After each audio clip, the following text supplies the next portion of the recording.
Assalamualaikum warahmatullahi wabarakatuh. Alhamdulillahilladzi khalaqal insana fi ahsani taqwim wa hadana ila thariqil mustaqim. Allahumma shalli wa sallim wa barik ala Muhammadin sayyidil ummah wa ala alihi wa sahbihi wa sallam. Bapak Ibu jamaah rahimakumullah, membangun budaya madu merupakan tema yang dipersiapkan untuk diuraikan pada malam hari ini. Bapak Ustaz Dr. Anus Abdullah MPD yang hormat disilakan.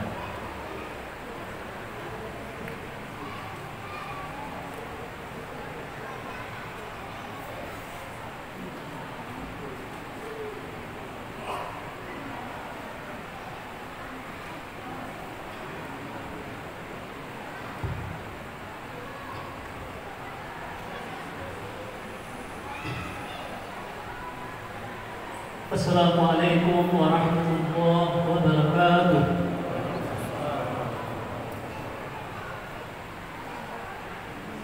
Alhamdulillahilladzi arsala rasulahu bil huda wa dinil haq liyudhhirahu 'ala dini kulli wa kafa billahi shahida. Asyhadu an la ilaha illallah wahdahu la syarika lah wa asyhadu anna Muhammadan abduhu wa rasuluh. Allahumma salli 'ala Muhammad wa ala ali Muhammad. Amma ba'du. Qala Allah Ta'ala fil Qur'anil Karim, a'udzu billahi minasy syaithanir rajim. Bismillahirrahmanirrahim.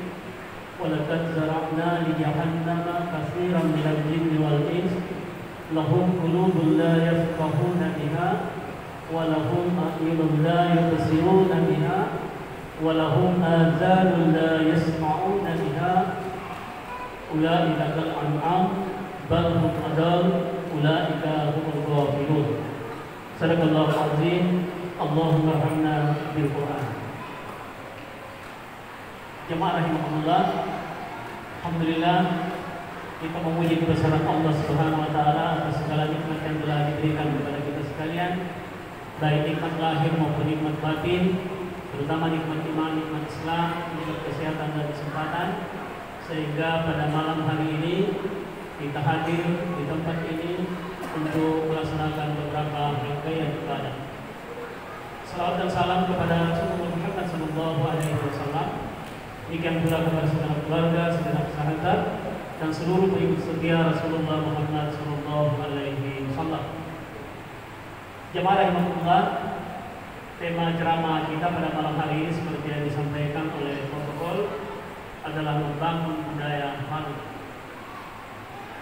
Jemaah rahimakumullah, Allah Subhanahu wa taala menciptakan makhluk yang bernama manusia dan makhluk yang bernama hewan sama-sama mempunyai keinginan atau hawa nafsu. Jadi ada persamaannya. Hewan dan manusia itu diberikan hawa nafsu oleh Allah Subhanahu wa taala.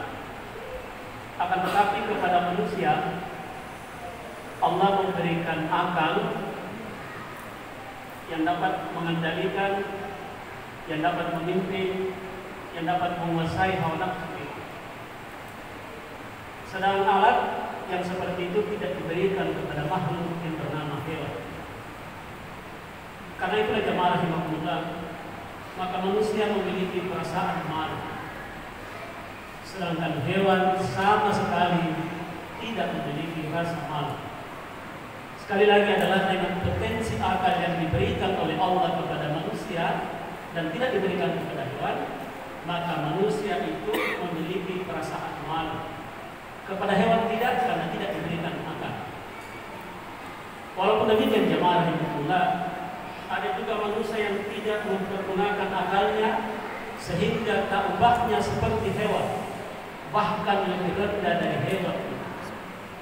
Seperti ayat yang saya bacakan dalam mukadimah ceramah saya tadi dalam surat Al-A'raf surah ke-7 ayat 179. Wa laqad zara'na li jahannama katsiran minal jinni wal ins lahum qulubun la yafqahuna biha wa lahum a'yunun la yubsiruna biha wa lahum azanun la yasma'una ulaika kal an'am bal hum adallu ulaika humul ghafilun. Sesungguhnya penghuni isi neraka jahanam itu, kata Allah, adalah kebanyakan dari jin dan manusia. Apa sebabnya? Pertama, lahum qulubun la yafqahuna biha. Mereka itu diberikan hati oleh Allah tapi tidak dipergunakan untuk memahami ayat-ayat Allah. Yang kedua adalah walahum a'yunun la yubsiruna biha. Mereka itu diberikan mata tapi tidak dipergunakan untuk memahami, untuk melihat tanda-tanda kebesaran Allah. Yang ketiga, walahum azanun la yasma'una biha. Mereka itu manusia yang diberikan telinga tapi tidak dipergunakan untuk mendengarkan ayat-ayat Allah. Sehingga Allah melanjutkan ayat itu, orang yang seperti itu adalah ulaika kal an'am. Mereka itu laksana binatang ternak, bahkan lebih sesat dari binatang ternak. Allah tidak memberikan petunjuk bagi orang-orang yang lalai.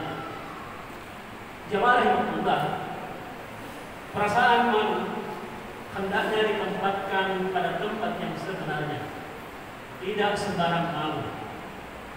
Seperti terdapat pada sebagian masyarakat yang biasanya lebih mengarah dengan sebuah gengsian. Ada perasaan gengsi dalam hatinya, tapi dia mengatakan dia merasa malu. Misalnya, jika malu berimpak dengan sejumlah rupiah yang kecil, nanti sajalah berimpak jika memiliki banyak uang. Padahal amalan itu tidak harus menunggu sejumlah uang yang banyak. Kalau rezeki kita kecil, berimpaklah semampunya. Kalau misalnya kita lapang, maka pastilah akan lebih besar impaknya. Allah Subhanahu wa taala menyampaikan, menginformasikan kepada kita sekalian dalam surat Al-Imran ayat 133-134, "Wasari'u ila maghfiratin min rabbikum wa jannatin 'arduhas samawati wal ardh wa iddat lil muttaqin allazina yunfiquna fis sarra'i wad dharra." Bersegeralah kamu kepada ampunan Tuhanmu dan kepada surga yang luasnya seluas langit dan bumi, disediakan bagi orang-orang yang bertakwa. Siapa yang orang bertakwa adalah orang yang menafkahkan hartanya baik di waktu lapang maupun di waktu sempit. Jemaah rahimakumullah, dalam sebuah hadis yang diriwayatkan oleh At-Tailani dari Ali Hatim, Rasulullah bersabda, "Sittatu asya'a tuhbitul a'mal." Ada 6 sifat yang merusak. Ke-6 sifat yang merusak itu adalah merusak bagi dirinya, merusak bagi orang lain, merusak bagi tetangganya, merusak hubungan Islamiyah. Salah satu yang disebutkan dalam hadis itu adalah qillatul haya, tipisnya perasaan malu. Jadi kalau dalam hadis dijelaskan bahwasanya salah satu di antara 6 sifat yang merusak, kalau dalam diri seseorang itu sedang tipis perasaan malu.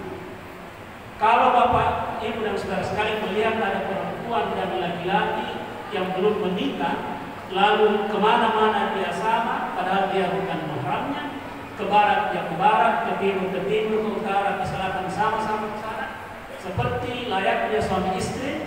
Mengapa dia berani menikah? Karena qillatul haya, tipisnya perasaan malu dalam diri.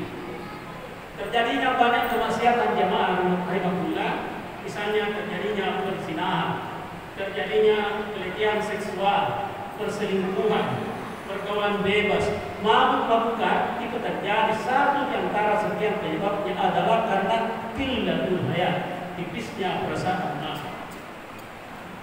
Kemudian jemaah rahimahullah, orang yang tipis perasaan malunya tidak peduli pada perasaan orang di sekitarnya.